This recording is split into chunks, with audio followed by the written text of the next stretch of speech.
যে এশিয়ার ভেতরে সবচেয়ে ভালো দল ফুটবলে এখন জাপান।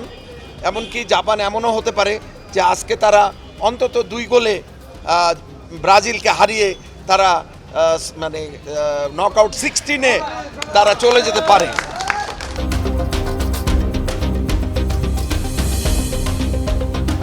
বিশ্বকাপ ফুটবলে জাপানকে স্বাগত জানিয়ে কুষ্টিয়ার সমর্থকদের বর্ণাঢ্য শোভাযাত্রা অনুষ্ঠিত হয়েছে।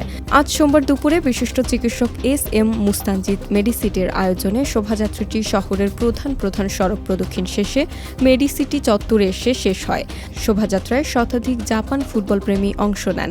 এ সময় ভক্ত সমর্থকদের হাতে জাপানের পতাকা, ব্যানার ও ফেস্টুন শোভা পায়। প্রিয় দলের প্রতি সমর্থন জানান, পাশাপাশি বিশ্বকাপে তাদের সাফল্য কামনা করেন ভক্ত সমর্থকরা। এর আগে কুষ্টিয়ায় 2 কৃতী ফুটবলারকে জাপানের জার্সি উপহার দেন আয়োজকরা। এ সময় তারা বলেন, একদিন বিশ্বকাপের মঞ্চে বাংলাদেশকেও দেখতে চান তারা।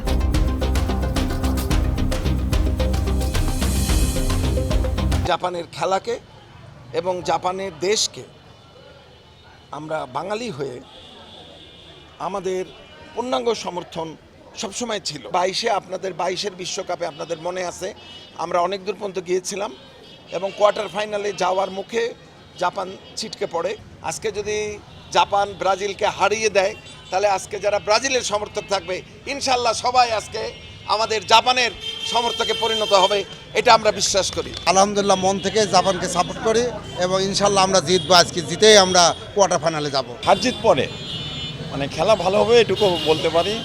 বাংলাদেশের মহিলা ফুটবল এবং পুরুষ ফুটবল 2 দলই যেন একসময় এই ওয়ার্ল্ড কাপে খেলতে পারে এবং বাংলাদেশের মানুষ যাতে জাপান, আর্জেন্টিনা, ব্রাজিল, জার্মানি এসব দেশের পতাকা না উড়ায় বাংলাদেশের পতাকা উড়াইতে পারে, সাপোর্ট করতে পারে, সেটাই আশা করি।